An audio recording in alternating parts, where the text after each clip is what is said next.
¿Qué tal, equipazo? ¿Cómo les va? Qué bueno que nos acompañan, qué bueno saludarles, poder informarles.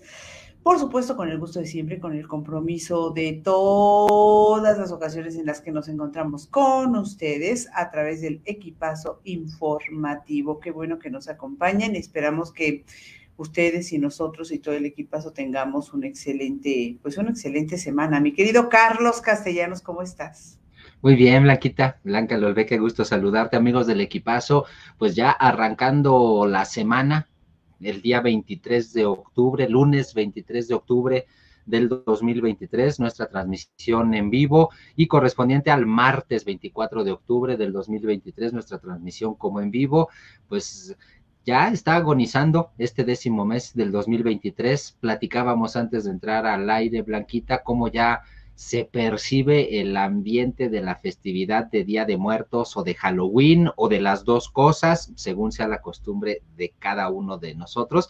Y algo interesante que me parece comentabas, el hecho de que quienes siguen la tradición de Día de Muertos, pues como que es muy cortita, ¿verdad?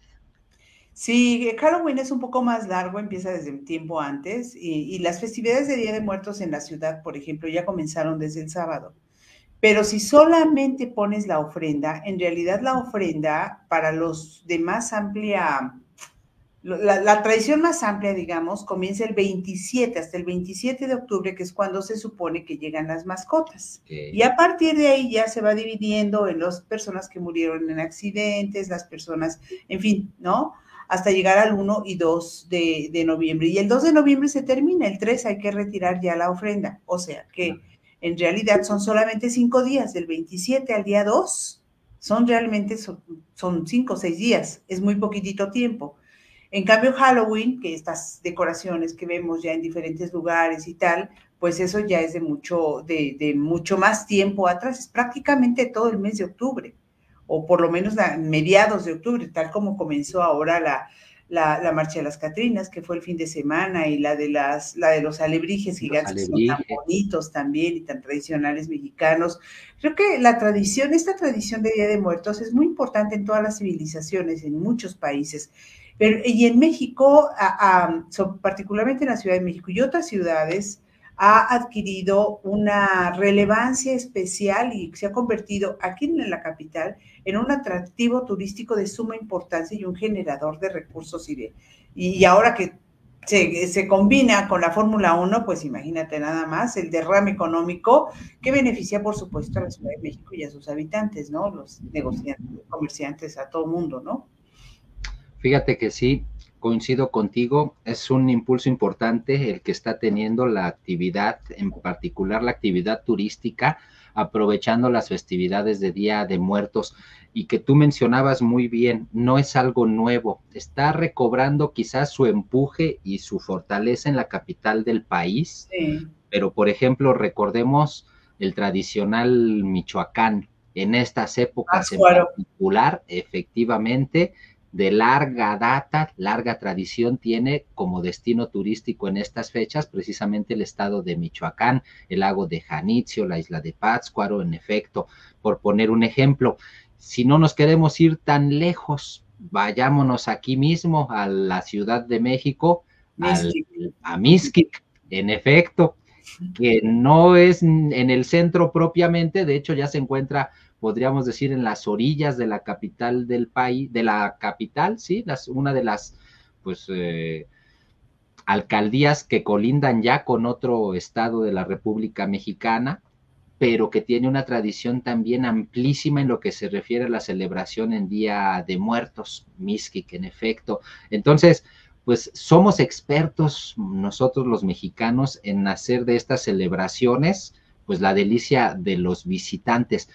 Vale la pena quizás aquí mencionar, por ejemplo, tuve la oportunidad de ir, no había ido nunca y por primera vez en más de 30 años que lleva presentándose el asunto, pues el espectáculo de La Llorona en los canales de Xochimilco. Ay, tengo muchas ganas de ir, no he ido, fíjate. Está padrísimo. hay que ir bien abrigado, eso sí, Con definitivamente. repelente para los mosquitos. Con repelente para los mosquitos, en efecto, y dispuesto a que pues vas a pasar unas 2 horas incómodo, porque evidentemente te van a llevar en la trajinera, vas a ir sentado en una sillita, y en esa sillita te vas a quedar hasta que termine el espectáculo, en donde te explican de una manera bastante interesante, histriónica, por supuesto, es una representación, pues el origen de la Llorona, cómo forma parte de la cultura de los Xochimilcas y cómo al final de cuentas, pues la Llorona se queda cuidando a los hijos de los Xochimilcas que son engañados y asesinados por los españoles invasores.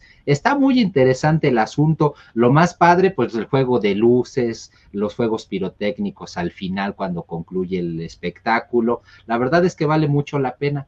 Son ese tipo de eventos, como tú bien dices, que forman parte ya de esta temporada, que podríamos decir que este último tercio del año, por tradición, pues se vuelven un tercio de meses, o sea, octubre, noviembre y diciembre, en los que las celebraciones están a todo lo que dan y los mexicanos, bueno, pues nos pintamos solos. Sí, efectivamente. Fíjate que ya, lo único que voy a lamentar es que tengo que dejar a Barania, pero sí quiero ir ahí a Cuevanco a ver a la Llorona, sin duda alguna. Fíjate que no está nada complicado porque muchas veces eso es lo que nos detiene a muchos. Si Sí. voy en coche, ¿dónde lo voy a dejar? ¿Habrá estacionamiento suficiente? La verdad es que sí, está muy, muy bien. Hay suficiente espacio para vehículos. Si vas en transporte público, no es muy recomendable. Eso sí está un poco más difícil porque tendrían que caminar poquito más si van en transporte público, pero si van en vehículo particular o incluso si llegan en Uber, yo creo no tendrían ningún problema. Claro. Tal vez ya la salida no sería tan barato para conseguir un Uber para salir de allí, Debe haber pero taxis, ¿no? En la zona. debe haber taxis, seguramente sí, no los detecté, cuando no los utiliza uno, no los Sí, busca, esa es la realidad. sí. Pero la verdad es que el espectáculo vale mucho la pena y es una más de las ofertas que hay en estos tiempos. Por ejemplo, estaba yo pensando, ya no han puesto el lago de los cisnes en la isleta del lago de Chapultepec, que es otra de las actividades que se ponían tradicionalmente en esta última parte del año. No sé si la vayan a poner por allá de noviembre o diciembre, pero son Eso es de espectáculos. marzo, ¿no? Eso es de marzo, si no me Eso es equivoco. de marzo. Ah, mira, pues entonces a lo mejor vamos a ver qué nos preparan en estos días, qué tipo de eventos nos preparan, si es que se preparan algo, a lo mejor el cascanueces, se me ocurre, ¿no? Ahorita sí ya está programado el Ah, cascanueces en bien, varios pues a ver. lugares, sí, cómo no, sí, cómo no. A ver El, si preparan algo en el castillo del bosque de Chapultepec, regularmente lo hacen en el Alcázar, ¿no? También ese tipo de eventos. Entonces, por ofertas no paramos, y es no, que de aquí para adelante parece que ya huele a nada más a fin de año. sí. Bueno, son muy ricas las tradiciones y mira que nos falta hablar de la comida, que es Oh, otra delicia también propia de estas tradiciones. Dice Carmen, hay muchas actividades en la ciudad para aprender y divertirse en estas épocas de Día de Muertos y lo que te falta es tiempo, pues, para desplazarte de un lado al otro, ¿no?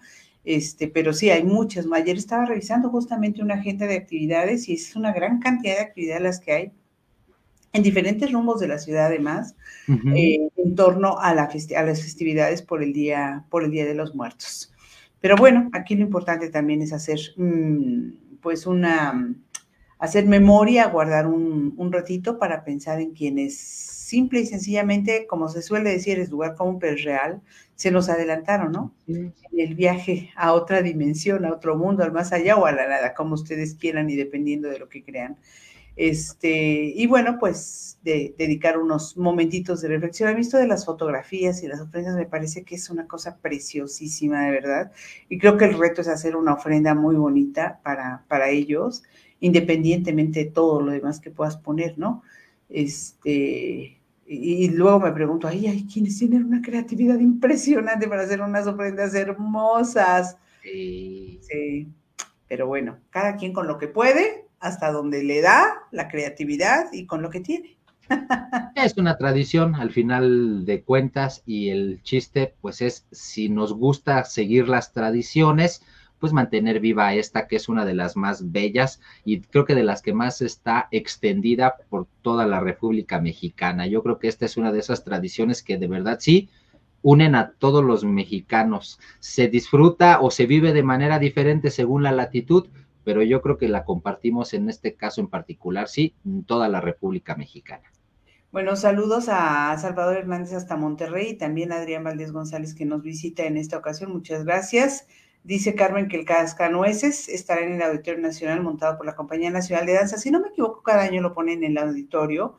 Ahora hay otros espectáculos aquí en la Ciudad de México que se hacen en el Cantoral, que me llaman también mucho la atención, que es a la luz de las velas. Y está programado el Cascanueces, pero en lugar de reflectores y demás, iluminan con velas el teatro. Entonces, y hacen conciertos de todo tipo, no sé, hay un homenaje a Queen, hicieron una cosa de Halloween, yo quería ir, pero ya no alcancé boletos, también de música de Día de Muertos, música mexicana de Día de Muertos, Johann Sebastián Bach, en fin, boleros, muchas cosas que hacen, así a la luz de las velas, y me parece que esto es algo internacional, por cierto, es una cadena que se ha hecho internacional, pero muy exitosa y muy atractiva, hay que decirlo.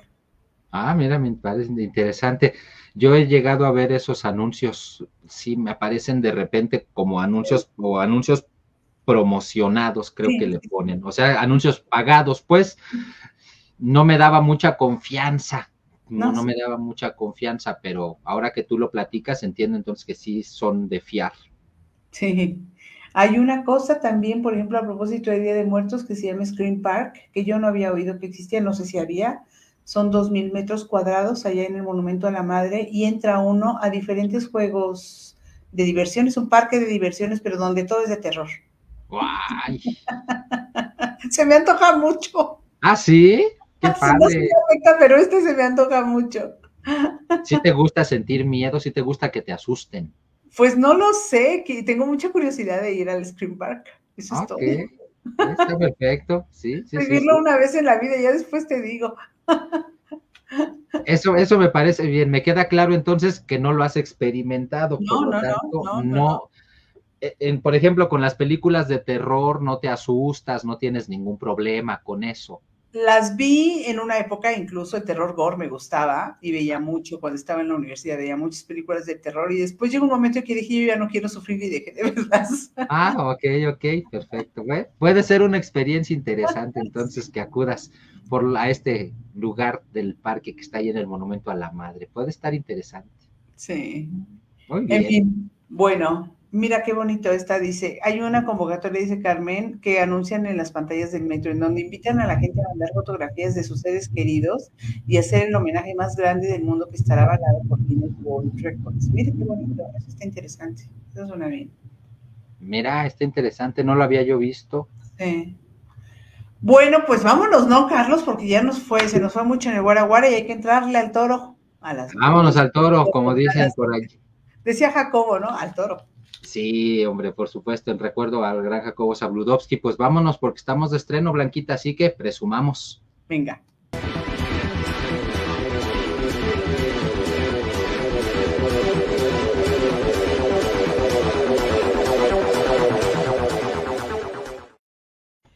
Y primer hashtag en tendencia de hoy es Marcelo Ebrard. Y bueno, Marcelo Ebrard, porque yo creo que ya muchos lo esperan, incluso, aunque todavía no es un hecho, pero ya muchos lo esperan que suceda. Muchos analistas vaticinaban que sucedería, que Marcelo Ebrard podría o sería el candidato del Movimiento Ciudadano.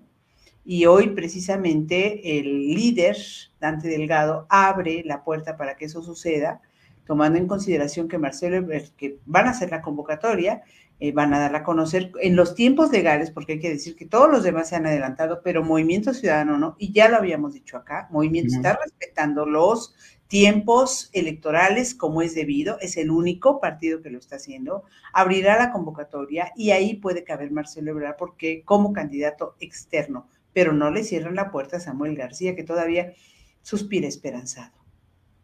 Ay, tiene por qué hacerlo, a final de cuentas él está jugando sus fichas, Samuel García está jugando su juego, ha crecido mucho como gobernador del estado de Nuevo León, o por lo menos él así lo cree, él así lo ve. En el norte, ¿no?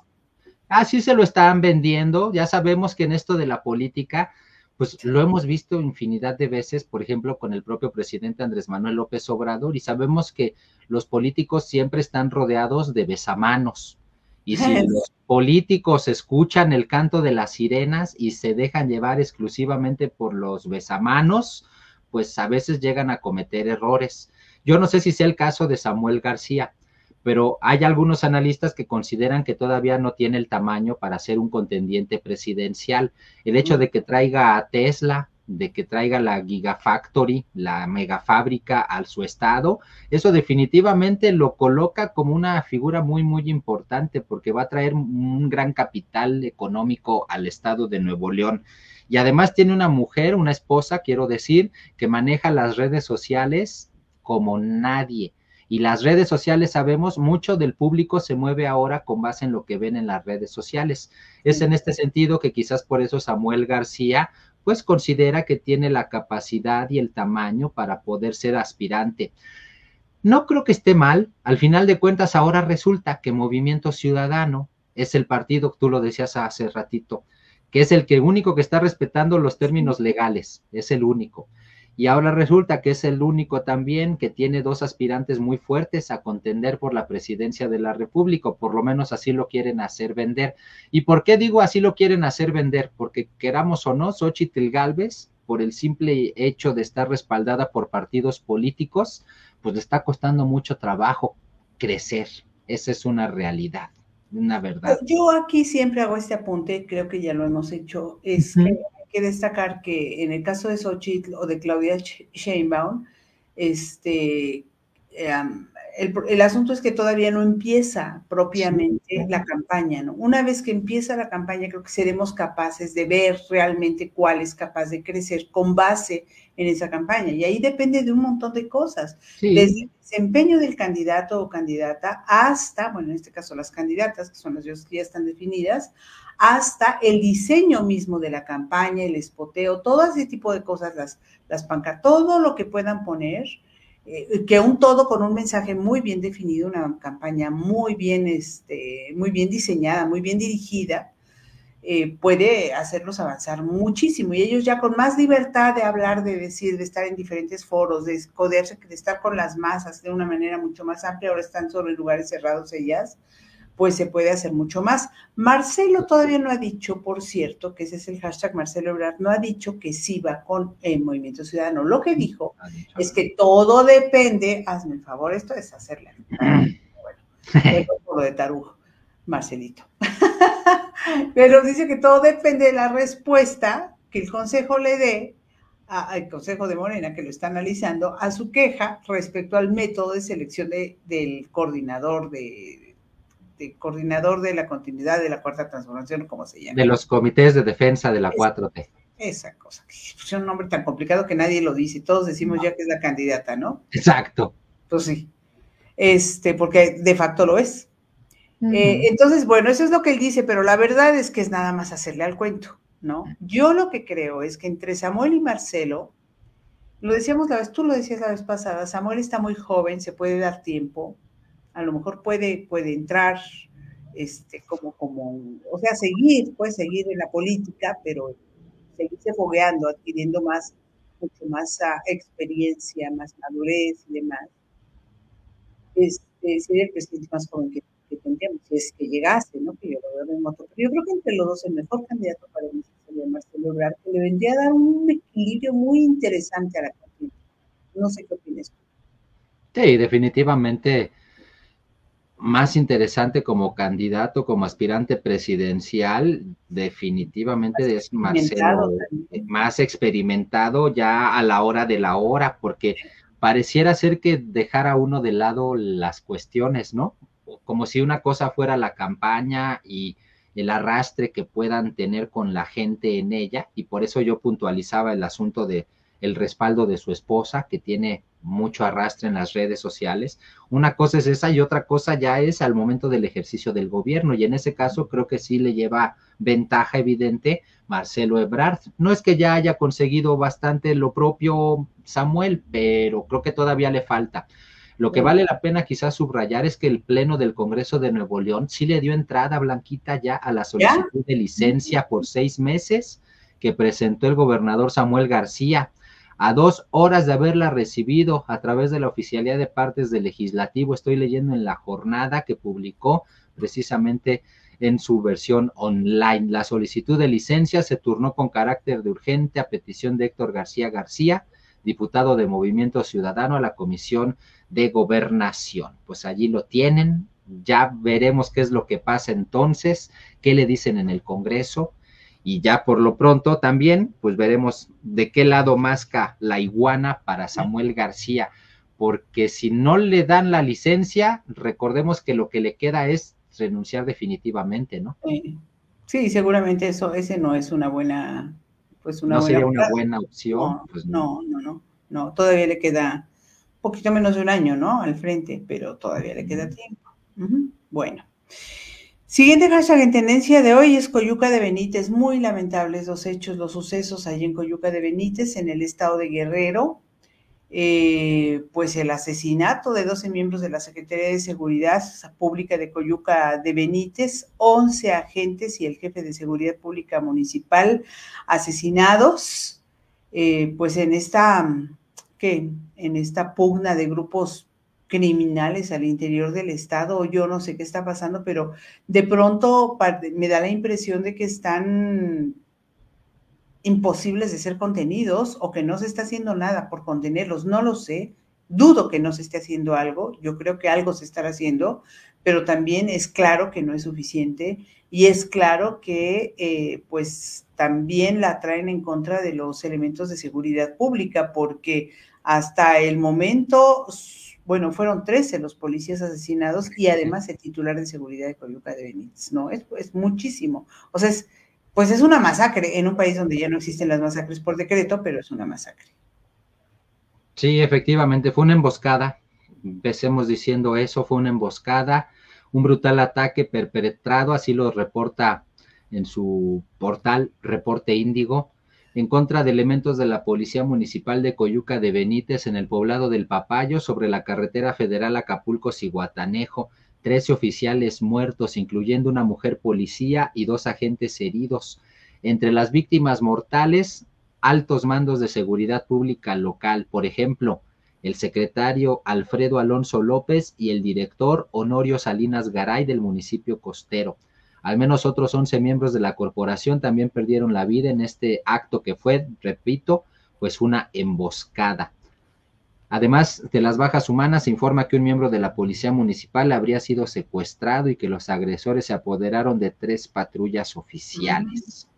El asunto, pues evidentemente, como tú bien lo decías, Blanquita, pues es un reto, ¿no? Al final de cuentas, en contra de las autoridades por parte de los grupos criminales. Pues es que es como la manifestación más clara de que en este país sigue existiendo la impunidad, ¿no? Porque lo hacen además 1:30 de la tarde, como si nada, una emboscada a plena luz del día, tampoco Sí. no fue en un despoblado, ¿no? Ese Sí. poblado ahí en el Papagayo, y dices, bueno, qué temerarios, ¿no? O sea, lo hacen porque saben que no les van a hacer nada, no creo que no les importe.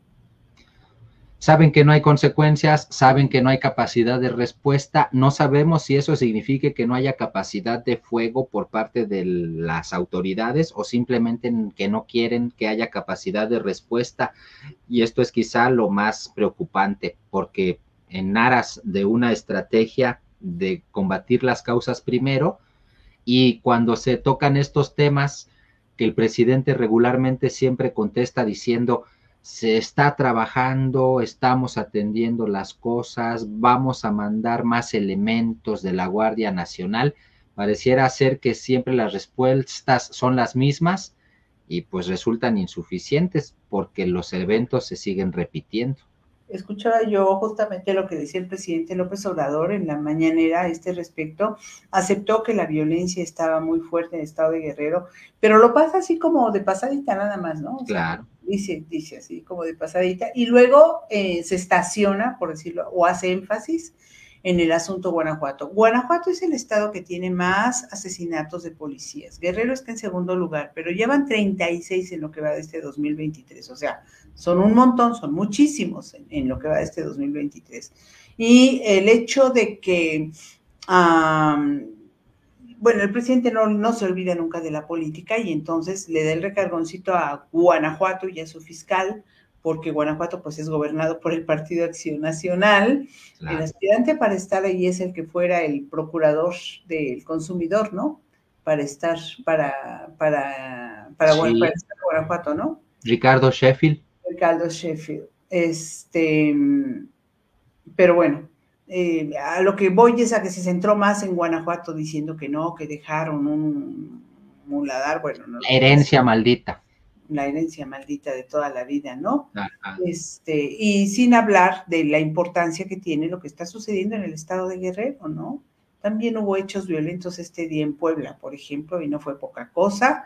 Y en lo que es el siguiente hashtag de tendencia de hoy, que salto a él, Carlos Tacámbaro, también, nota roja. Nota roja, simple y sencillamente, y eso es lamentable, Blanquita, en efecto. Acá estamos hablando de Tacámbaro, Michoacán, en donde hubo una balacera frente a un restaurante en donde el saldo es 5 personas muertas. ¿Qué fue lo que ocurrió? Bueno, las primeras versiones apuntaron a una balacera producto del intento de ataque al hermano del edil de Michoacán, un edil del estado de Michoacán, el edil de Tacámbaro. Eso es lo que habría provocado la balacera en pleno centro de la ciudad, de la cual al menos 5 personas murieron y 2 resultaron heridas.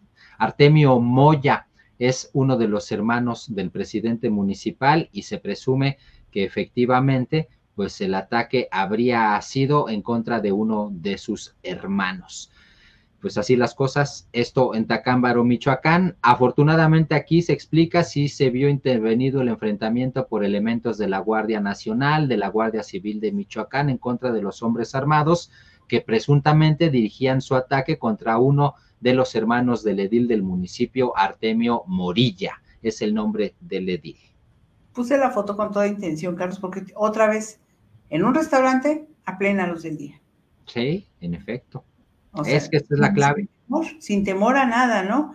Entiendo, por ahí leía yo, déjame ver si lo encuentro ahora, que murió una madre buscadora. Sí. Sí, aquí está, en el tuit en el posteo de José Díaz, dice que una madre buscadora y su esposo son 2 de las 5 víctimas que dejó la emboscada registrada en Tacámbaro, Michoacán. Se trata de Gris Armas, madre de Diego Yair Valdovinos Armas, joven de 16 años, que desapareció el 1 de septiembre en Tecario. Pues sí.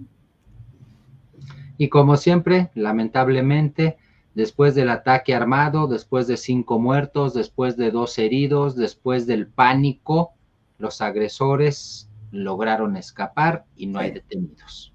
Así es, muy lamentable, ni hablar, así están las cosas. Gracias, Daniel Rodríguez, buenas noches, José Luis Estrella Cienfuegos, Adrián Párez González, que ya la había saludado, Carmen Castro, por acá vi también al teacher Héctor y a la teacher Alma, el teacher Héctor que está calificando exámenes. Antonieta Carreón, bienvenida como siempre, muchísimas gracias y nos vamos a lo que sigue. Vámonos a lo que sigue.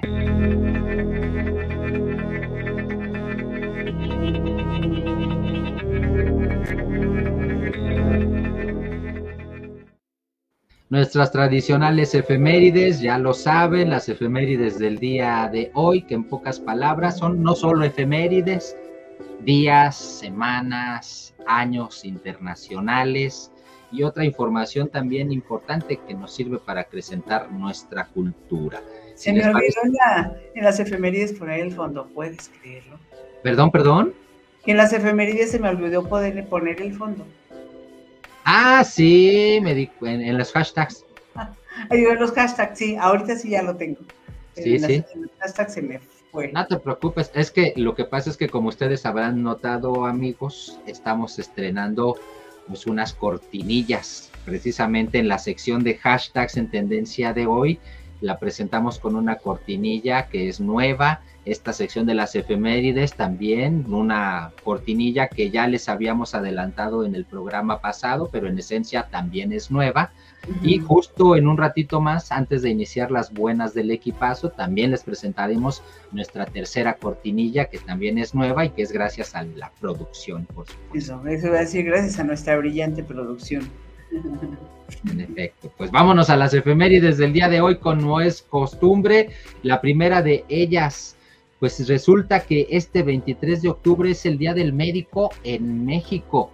Se instituyó la celebración en el año 1937 durante la Convención de Sindicatos Médicos Confederados de la República, en homenaje al doctor Valentín Gómez Farías, quien en 1833 inauguró el establecimiento de ciencias médicas en la capital del país.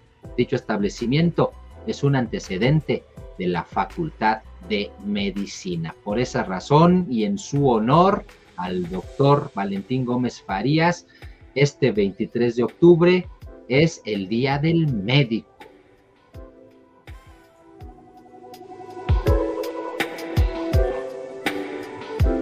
Pues felicidades a los médicos, particularmente felicidades a nuestro médico de cabecera, el del equipazo, el doctor Frisby. Muchas felicidades, doctor. Vayan abrazotes de todo el equipazo hasta Colorado. Bueno, Día Mundial de Acción para la Supervivencia Infantil es este 23 de octubre, organizado por Save the Children con el objetivo de detener la mortalidad de niños menores de 5 años y sus madres por causas que se pueden prevenir, tales como neumonía, diarrea, complicaciones derivadas durante el parto o la desnutrición. Mejorar la nutrición y la salud, asegurar el acceso al agua potable y saneamiento y promover hábitos saludables es lo que logra prevenir y tratar las principales causas de mortalidad infantil, ofreciendo a todos los niños la oportunidad de crecer sanos y desarrollarse plenamente. ¿Cuál es el lugar con mayor índice de mortalidad en el mundo? África subsahariana, donde 1 de cada 12 niños muere antes de los 5 años de edad. Bueno, pues no olvidar, es el Día Mundial de Acción para la Supervivencia Infantil.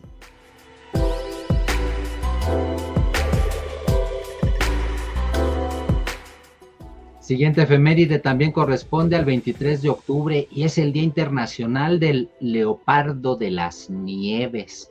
La celebración surgió por iniciativa de los estados del área de distribución del leopardo de las nieves del Asia Central, durante un foro que se celebró en el año 2015.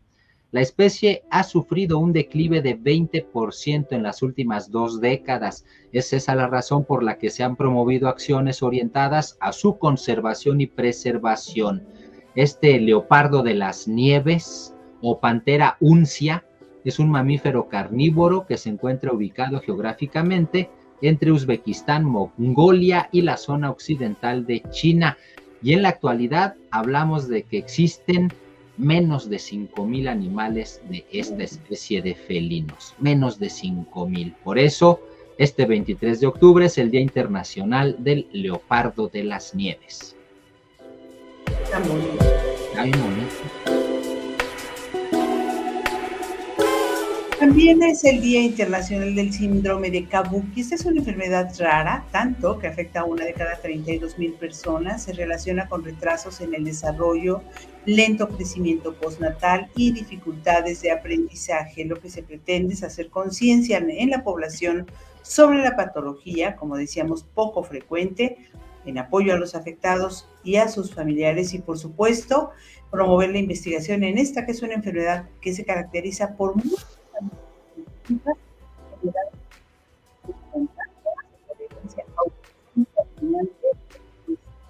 Ay, algo pasó. ¿Por qué tú? De repente te empecé a escuchar mal. Espero que nada más haya sido yo. Ah, bueno, sí. Bueno, es el Día Internacional del Síndrome de Kabuki. Ok.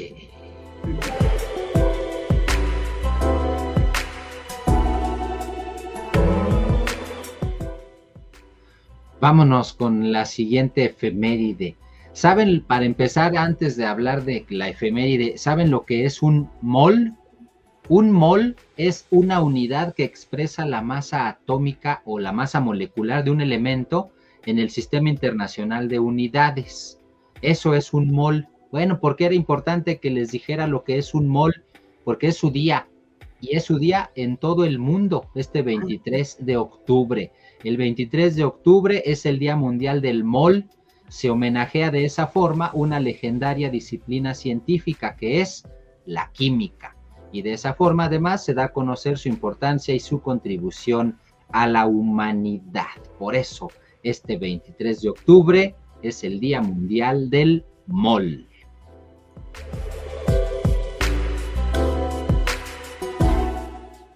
Bueno, también estamos transitando por la Semana Internacional de Prevención de la Intoxicación por Plomo.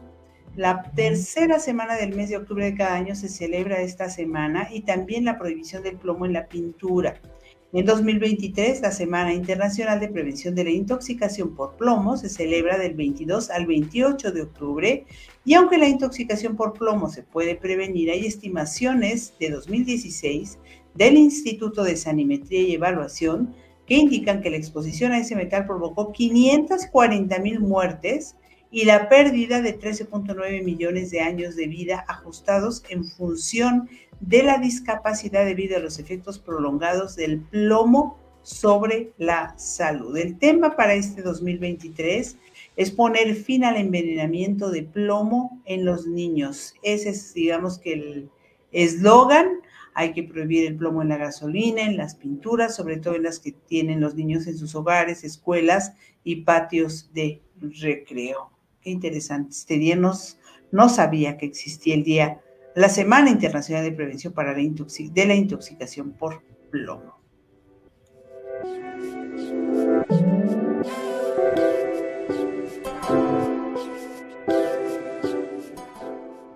Pues de alguna manera relacionado el asunto, pero ya para el 24 de octubre, ya para nuestra transmisión de este martes como en vivo, es el Día Internacional contra el Cambio Climático. Se trata de alertar a la comunidad mundial acerca de los efectos nocivos, efectos devastadores del cambio climático en el planeta. Vale la pena mencionar, esta efeméride no ha sido proclamada oficialmente por la ONU. Sin embargo, el organismo apoya la iniciativa de generar acciones para contrarrestar el cambio climático. Relacionado con la celebración, la ONU lo que sí proclamó fue el Día Mundial del Medio Ambiente, que se celebra el 5 de junio, con el objetivo de sensibilizar a la población mundial en relación a temas ambientales y movilizar a los gobiernos para quien actúe en este ámbito. Pues seguramente si más personas hablan del Día Internacional contra el Cambio Climático, será más pronto que lo aprueben en la ONU. Así es que aquí en el equipazo decimos 24 de octubre, Día Internacional contra el Cambio Climático.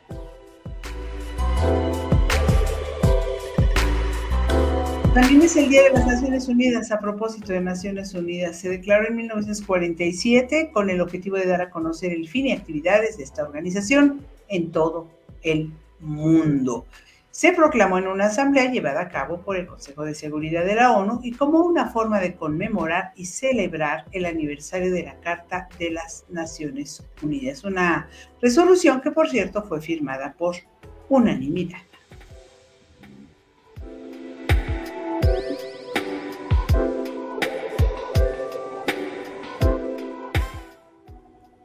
...24 de octubre... también es el Día Mundial contra la poliomielitis. Se trata de fortalecer el compromiso que permite erradicar esta enfermedad a nivel global mediante la aplicación de su vacuna. La efeméride fue promovida en el año 1988 por Rotary International. Cada año se realizan campañas que pretenden generar conciencia entre la gente que ayude a erradicar la poliomielitis en el mundo. Se celebra el 24 de octubre porque es el nacimiento de Jonas Salk, el investigador estadounidense que hizo posible el desarrollo de la vacuna que logró prevenir esta terrible enfermedad. Por eso este 24 de octubre es el Día Mundial contra la polio. También se celebra el 24 de octubre, para nuestros amigos que están en el como en vivo, el Día Mundial de la Información para el Desarrollo. Es oficial de las Naciones Unidas. El objetivo es hacer conciencia a todos o en todas las personas de que la información es necesaria para poder resolver los problemas del mundo. La ONU viene a decir que para resolver los problemas, pues hay que hablar de ellos. Esto que dice la ONU. Entró en vigor esta Carta de las Naciones Unidas un 24 de octubre y entre sus principios y propósitos se encuentra la difusión de la información como elemento necesario para la solución de problemas mundiales. Bueno, y en 1970, también 24 de octubre, se aprobó un documento que se denomina Estrategia Internacional del Desarrollo para el segundo decenio de las Naciones Unidas para el Desarrollo. Por esos 2 aniversarios se determinó, el 24 de octubre es el Día Mundial de la Información sobre el Desarrollo. Bien.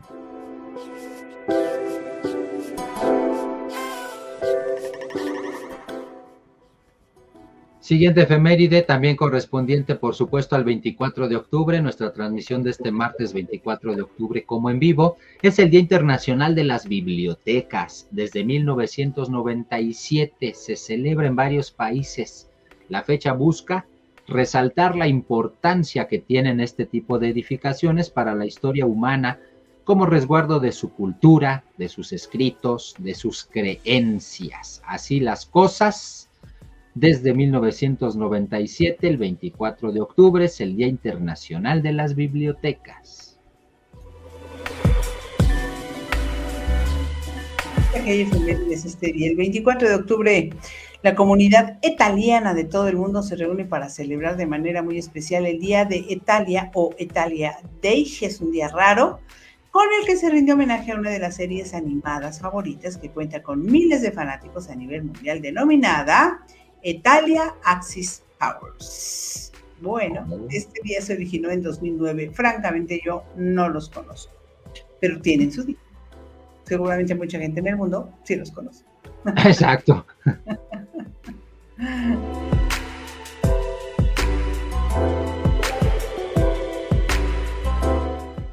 Me quedé como tú, yo tampoco los conozco, no tenía idea de ellos. Pero bueno, vamos a hablar de otro asunto que sí conocemos, que es muy importante y que vale la pena ponderar. Por eso no nada más se trata de un día, no, estamos hablando de toda la semana.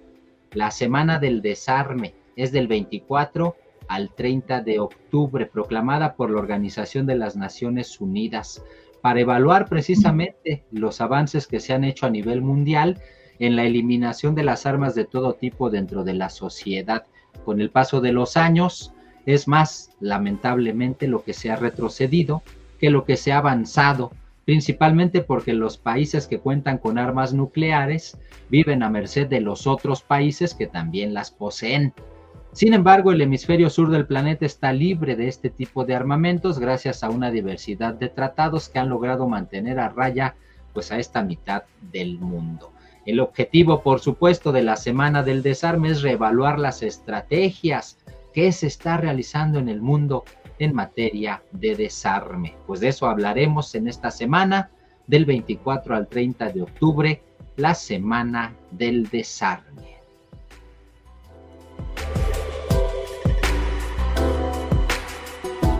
Y del 24 al 31 de octubre se celebra la Semana Mundial de la Alfabetización Mediática e Informacional. Es para fomentar el pensamiento crítico y responsable en los ciudadanos ante la información publicada en los medios de comunicación. Fue proclamada por la UNESCO y es para fomentar la inclusión social y el diálogo intercultural a nivel mundial. Y es que diversos estudios han demostrado que la comunicación de masas ejerce una influencia significativa y directa en la sociedad, generando un efecto sociocultural y potencial en la opinión pública. Y lo que se pretende, bueno, pues es que la gente tenga pues no sea simplemente un receptor, sino que sea un receptor crítico con este Día Mundial de la Alfabetización Mediática e Informacional. Informacional. Suena bien raro esa palabra.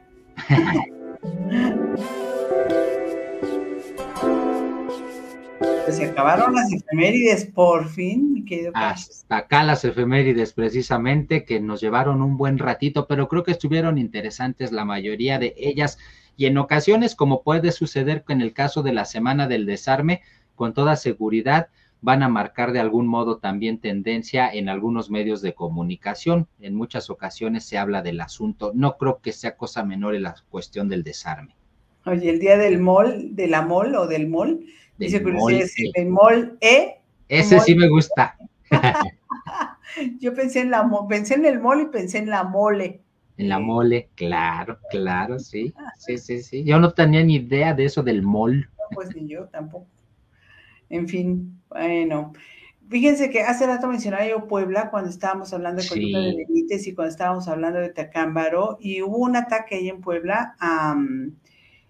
Fueron 6 individuos quienes perdieron la vida, 2 resultaron heridos. Fue un presunto enfrentamiento entre grupos delictivos en la Junta Auxiliar de San Miguel Canoa. Fue durante la tarde de este lunes.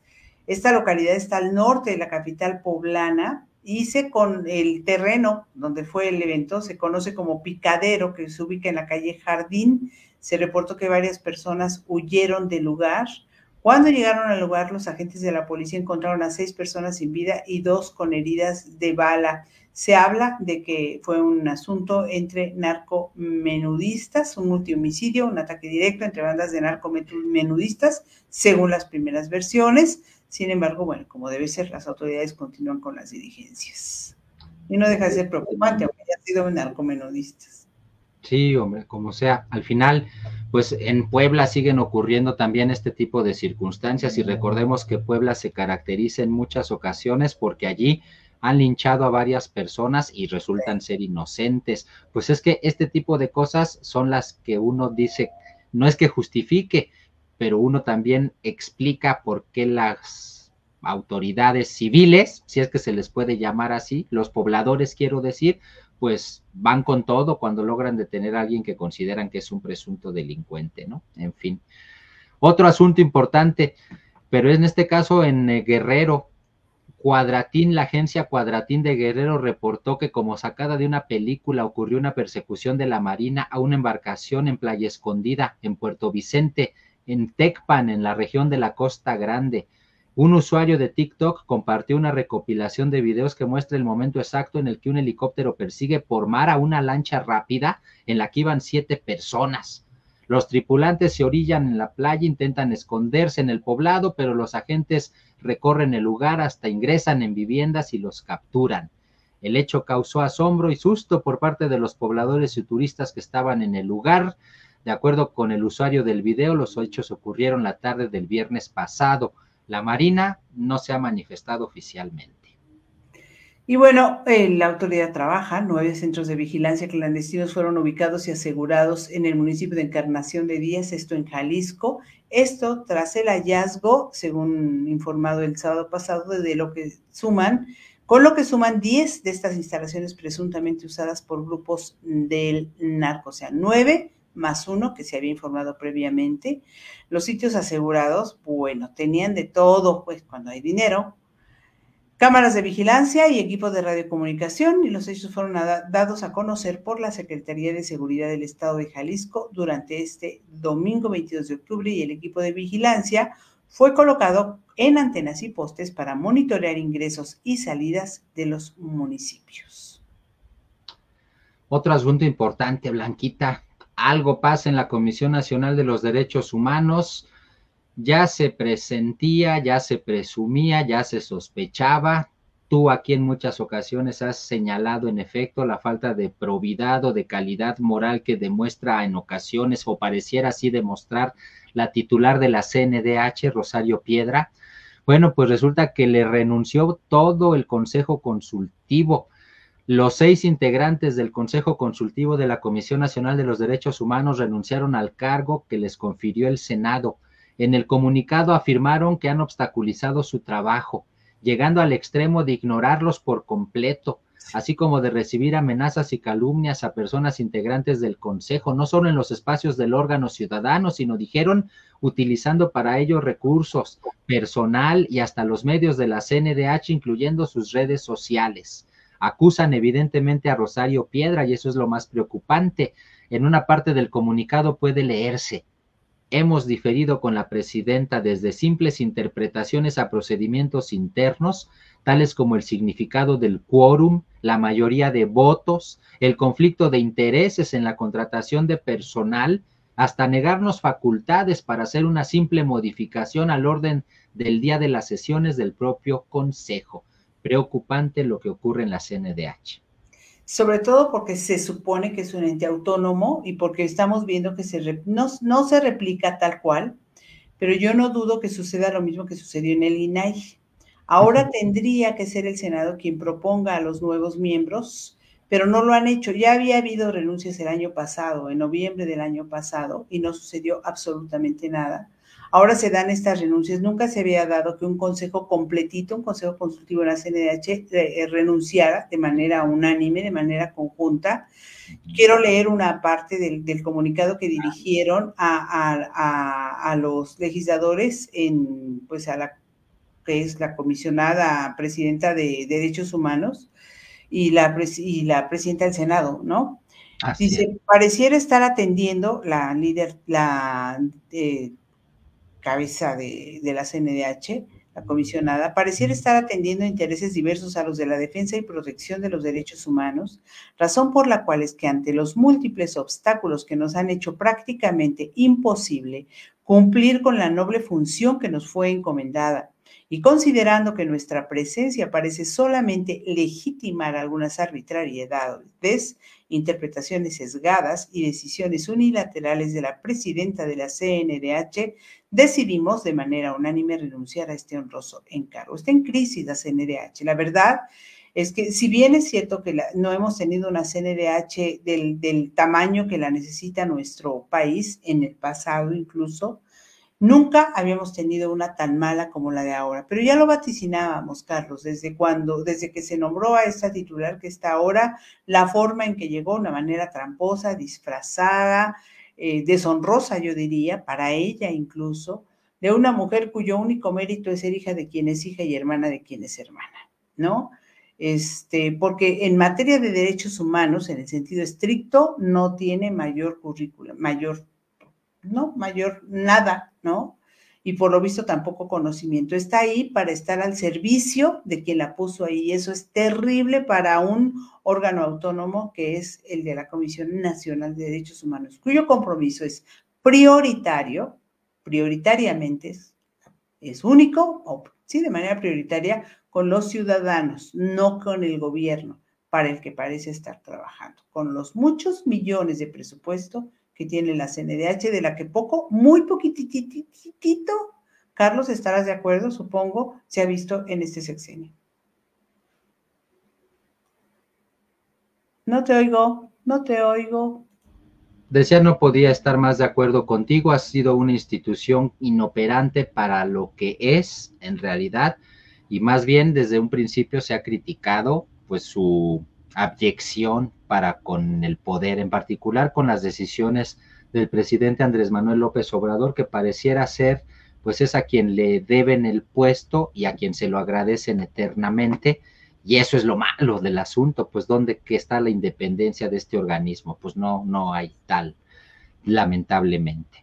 Tan no hay tal que el propio presidente Andrés Manuel López Obrador busca que así como se pliegan a sus deseos la presidenta de la CNDH, por poner un ejemplo, pues también así quiere que lo hagan todos sus gobernadores. Y con ellos, el presidente López Obrador sostuvo una reunión de trabajo en Palacio Nacional con todos los gobernadores y gobernadoras morenistas y de partidos aliados. Estuvo el jefe de gobierno Martí Batres. También asistieron miembros del gabinete, la secretaria de Gobernación Luisa María Alcalde y la canciller Alicia Bárcena. Se revisó el avance de los programas del bienestar, se conoció que el presidente y los gobernadores pues revisaron el censo de personas desaparecidas en el país, algo que le interesa mucho a este presidente porque tiene que ver con su imagen. Pues exactamente, ese es el asunto. Y bueno, dice el presidente, el domingo hubo una marcha importante por parte de los miembros trabajadores del Poder Judicial que se encuentran en este momento en paro de labores desde la semana pasada y que no han cejado en sus actividades. Yo el domingo, el sábado, transité por diferentes calles y los veía en actividades con sus pancartas en las diferentes calles, mostrando que el Poder Judicial somos todos y demás, y eran trabajadores. Pero bueno, el presidente no le cayó nada bien. Ya saben, cuando son marchas que señalan a su gobierno por algunos errores o algunos desatinos o lo que sea, o que señalan que no están de acuerdo con decisiones que toma, por supuesto que las criticará, como criticó aquella que hubo, la de la paz, la del silencio, en la Ciudad de México cuando él era jefe de gobierno, descalificándola absolutamente. Pues es lo que hace siempre con todos. Y no podía hacer la excepción la de los miembros del Poder Judicial, donde también dijo que le debería dar vergüenza al ministro que participó en esta marcha, el ministro Alcántara Carranca, que marchó contra la suspensión, cancelación de los fideicomisos, lo criticó. También el exministro José Ramón Cosío también le dijo que es una vergüenza que hayan participado en una marcha que no hace sino defender los privilegios. Dijo de los trabajadores que están en su derecho de manifestarse, pero que qué pena que lo hagan para defender los privilegios de los poderosos. Se han cansado de decir en todos los medios que esos fideicomisos no benefician a los ministros, son una cosa de los trabajadores, y en varios de esos fideicomisos hay fondos porque aportan parte de su salario los propios trabajadores y les ayudan a solventar situaciones específicas en su vida, en sus vidas, ¿no? Pero bueno, al presidente le parece que son privilegios. Sí, efectivamente. Y como parte de esa narrativa que se sigue imponiendo desde el Palacio Nacional, en que encabeza el presidente López Obrador, pues hay que seguir el juego a la narrativa, y parte de esa narrativa pasa por exigir explicaciones. ¿Y a quién mejor exigirle explicaciones que a la propia ministra presidenta de la Suprema Corte de Justicia de la Nación, Norma Lucía Piña, que resulta que pues primero le piden desde el Senado de la República que acuda a exponer ante el Senado lo que tenga que decir para defender los fideicomisos, y cuando ella acepta ir, resulta que después dicen, no, pero pues si nadie la está invitando, y es cuando uno, insisto, pues ya no entiende. Por supuesto, después de que la desinvitan, ya Norma Piña dice, pues no hay condiciones para diálogo entre poderes, entonces no voy a ningún lado, y se quedan con las ganas, casi casi. Pues a mí me pareció un desatino que se expusiera, porque era exponerse, tomando en consideración que iba al Senado donde ya hay mayoría morenista, se iba a exponer a que no sé, a que se burlaran, a que le dijeran, a que lo ofendieran, o sea, yo no esperaba nada bueno de una reunión con el Pleno del Senado, la verdad. Xóchitl Gálvez, por su parte, le pidió al gobierno detener la venganza en contra del Poder Judicial. Todo esto se lo dijo cuando se esperaba que Norma Piña visitara precisamente el Senado de la República. Después ya se vio que no va a ser, pero ella pues le dijo que frene la presunta venganza, o la venganza, ella dijo, que ha emprendido en contra del Poder Judicial. Y para muchos es eso, para muchos es eso, porque recuerden que él quería que Saldívar se quedara 2 años más, mandó una modificación a la ley, pero no pudieron imponerla, no logró que pasara, y entonces tuvieron que, pues, dejar que se fuera y que se pusiera en su lugar, pues, a quien eligieron los propios ministros, que fue a Norma Piña. Y eso, entre otras muchas cosas, no ha hecho feliz al presidente López Obrador, porque nada lo hace más infeliz y lo enoja más que le lleven la contraria. Sí, efectivamente. Pues muy rápido, creo yo, nada más comentar en el plano internacional, Blanquita, pues continúan los problemas allá en la Franja de Gaza. El brazo armado del grupo militante palestino Hamás dijo el lunes que liberó a 2 mujeres civiles en respuesta a los esfuerzos de mediación egipcio-cataríes. Una fuente mencionó a Reuters que se trataba de ancianas israelíes las liberadas.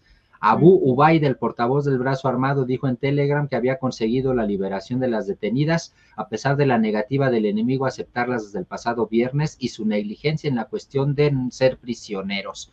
Siguen los problemas, sigue pues la violencia y el impas. Pues el presidente López Obrador organizó la cumbre migratoria de México y otros 11 países latinoamericanos, concluyó con pues la promesa de respetar el derecho humano a migrar y la petición de que haya más alternativas legales para la migración por parte de todos los asistentes. exhortando tanto a los países de origen como de tránsito y de destino a implementar políticas migratorias integrales para respetar el derecho humano a migrar. Hubo por ahí compromisos de Nicolás Maduro, que habló fuerte como suele hablar. Hablaron de las medidas coercitivas unilaterales de naturaleza indiscriminada que hacen que la gente se convierta en, pues, sea más vulnerable, los migrantes, y dicen que solicitarán a los países de destino la ampliación de vías regulares, ordenadas y seguras de migración, con especial énfasis en la movilidad laboral y promover la reintegración y el retorno de trabajadores temporales. El presidente se esfuerza una y otra vez en decir que lo que se requiere es solucionar la situación de los países para que la gente pues ya no tenga que irse. Es la propuesta que hizo aquí en el país, pero la verdad es que pues no se ha detenido en estos 5 años, no se ha detenido la migración tampoco de nuestro país hacia Estados Unidos. No, y difícilmente va a ocurrir en el corto plazo. Así es. Pues, si no hay algo más antes de irnos a lo que sigue, hay que leer el comentario de Curiosidades M. Se pregunta, si Yasmín Esquivel, la ministra pirata, fuera la presidenta, ¿esto estaría pasando? Claro que no. Además, recuerden que Norma Piña no se levantó cuando el peje llegó aquella vez. Sí. Lo que recuerda Marco, claro. Pues sí. Bueno, muy rápido, la Fiscalía General de la República obtuvo 7 órdenes de aprehensión contra exfuncionarios de Javier Duarte de Veracruz. Los exduardistas están acusados por presunto peculado por más de 79,000 millones de pesos. Los gemelos agresores de Ernesto Calderón ahí en Puebla fueron liberados de San Miguel, habían sido detenidos bajo un trato de prisión preventiva justificada, pero se ha informado que van a seguir el proceso. Se cambió la medida cautelar y seguirán el proceso pues en prisión domiciliaria. Es lo que se dijo. Qué rápido van algunos casos, ¿verdad? Y ya les habíamos dicho la vez pasada que el monstruo de Toluca acumuló 335 años de prisión. Se presume que habría asesinado, yo digo que como mínimo, a 5 personas. Ay, sí, lamentable este asunto. Pues hasta aquí. Vámonos a lo que sigue entonces. Y lo que sigue son las buenas del equipazo.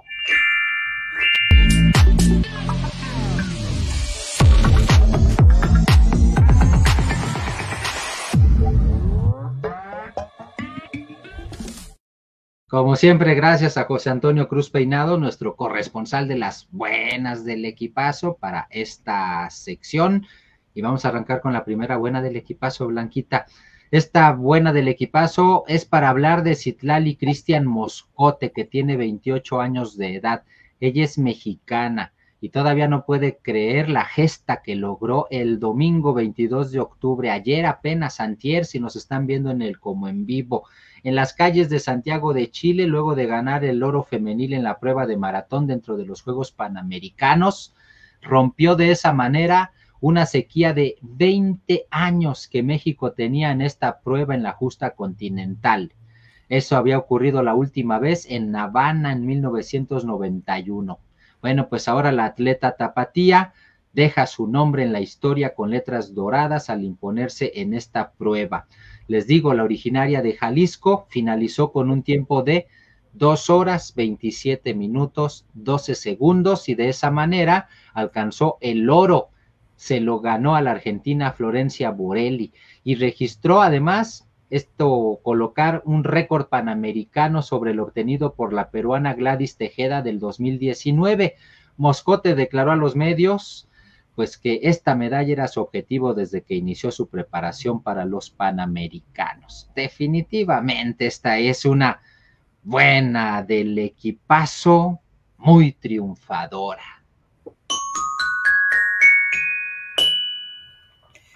Vamos con otra. Luego de recorrer 120 ciudades de 14 países de Europa y América del Norte, la pequeña Amal, una marioneta cuyo nombre significa esperanza en árabe y su imagen encarna a una niña refugiada siria de 10 años, va a llegar el próximo mes de noviembre a México. Es el primer país de América Latina que va a visitar para traer un mensaje de paz. Entre el 6 y el 26 de noviembre viajará por 7 ciudades: Tijuana, Monterrey, Guadalajara, Zapopan, Ciudad de México, Oaxaca y Tapachula para reunirse con niñas, niños y jóvenes migrantes y refugiados, además de colectivos y autoridades, para llamar a la tolerancia y solidaridad hacia las miles de personas que se han visto forzadas a dejar su hogar y sus familias a causa de las guerras, la violencia y la persecución. Mide 3.6 metros de altura, está inspirada en las mojigangas mexicanas, según sus diseñadores, ha cautivado a más de 1 millón de personas desde que emprendió la marcha en Turquía, donde se han refugiado miles de habitantes de Siria a causa de la guerra civil que inició en 2012. Actualmente Amal se encuentra en Estados Unidos en un viaje de 2 meses que finaliza el 5 de noviembre en San Diego para llegar al día siguiente a la frontera mexicana y recorrer el país en sentido inverso a cómo fluyen los traslados migrantes, los recorridos migrantes de manera tradicional.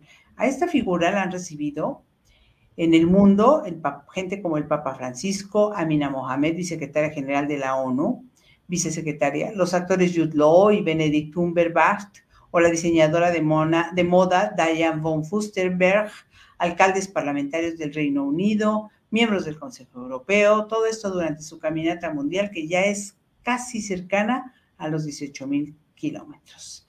Así es que esta es una buena del equipazo, yo diría, Carlos, muy humanitaria. Completamente.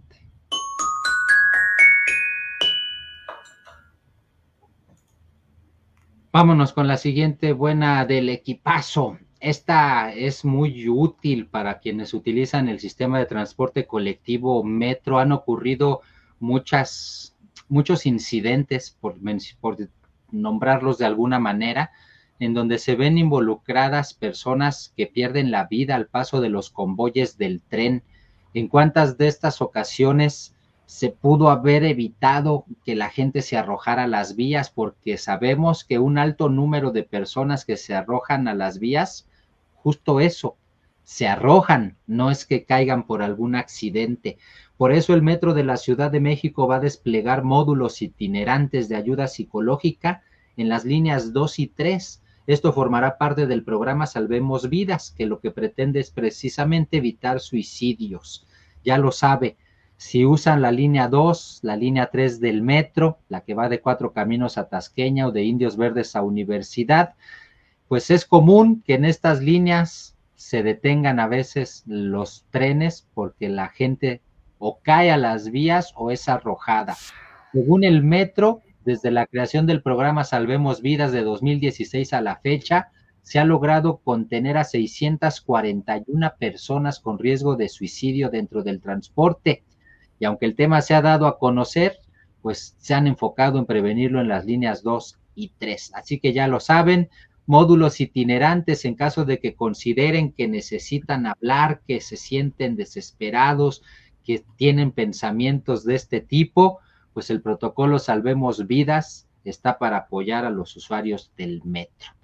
Dice Carmen Castro, es una buena del equipazo, muy empática, y estamos de acuerdo. Sin duda alguna. Mira, estaba tratando de poner esto. Uy, creo que no, fue exitoso. A ver, ahí está. Que Salvemos Vidas, porque ahí están algunos de en qué consiste este programa, que me parece que es de muy buenas intenciones. Bueno, muy empática, dijeron.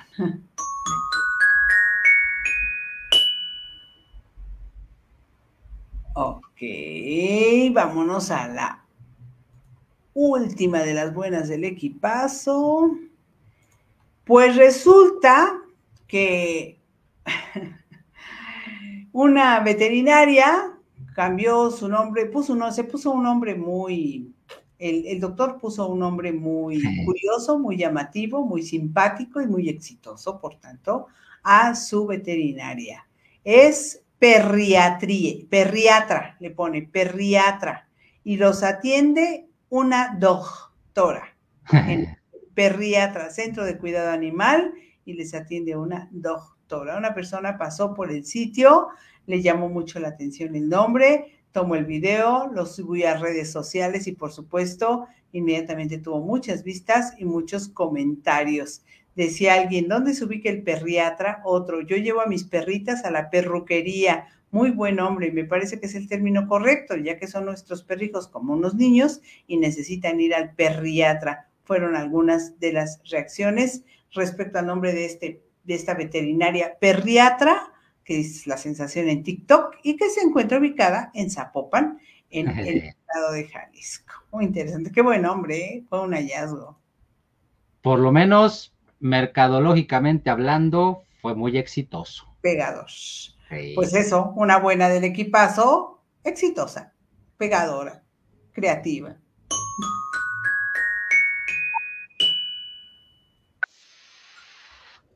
Ah, Y nos caray. vamos al video para cerrar con una sonrisa. Un Ya video. le estábamos dando un adelanto por ahí. A ver. Aquí Venga. lo tienen.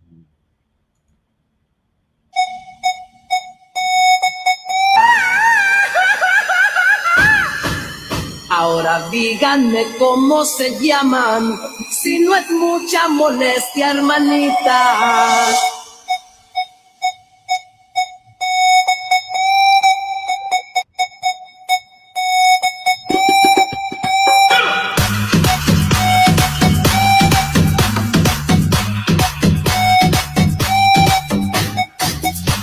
La monjita hermana, Genial, Blanquita.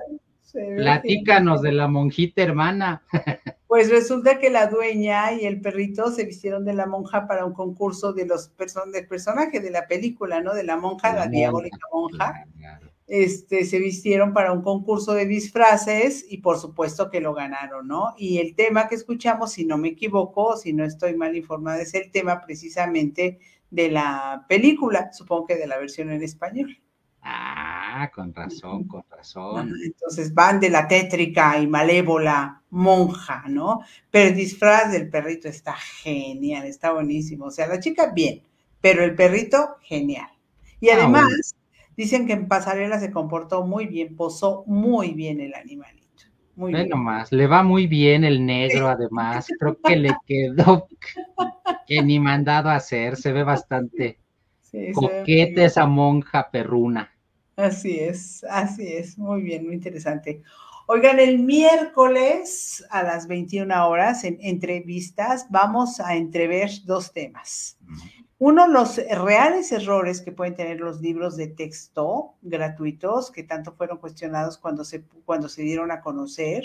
Y Héctor Anaya se echó un clavado, que es un lector voraz además y muy escrupuloso del lenguaje y tal, y detector de grandes errores, entonces él nos va a platicar de algunos errores que vale la pena comentar y algunos que no, y el por qué fueron señalados desde su perspectiva todos estos errores. Y luego, ya para cerrar, nos hablará un poco de la obra migrante. ¿Han pensado ustedes que esto tiene que ver con el regreso a Aztlán? Bueno, ese es el punto que va a tocar a Héctor Anaya, nuestro querido amigo el escritor y promotor cultural Héctor Anaya, próximo miércoles, 21 horas, aquí con el equipazo en entrevistas. Y el próximo jueves nos vemos por acá a las 9 de la noche, recuérdenlo, en punto de las 21 horas, tienen una cita en el equipazo informativo con Blanca Lolbe y Carlos Castellanos, un jueves redondo, evidentemente, con la presencia de nuestro querido amigo, el profesor Arturo Lechuga Lozano, pero mejor conocido como el mariachi ninja para los cuates. Aquí los esperamos. Aquí los esperamos, no falten. Y mientras tanto, de aquí entonces, de aquí el miércoles y de aquí el jueves, que no se les olvide que el equipazo somos todos. Chao, chao. Cuídense, gracias. Bye, bye.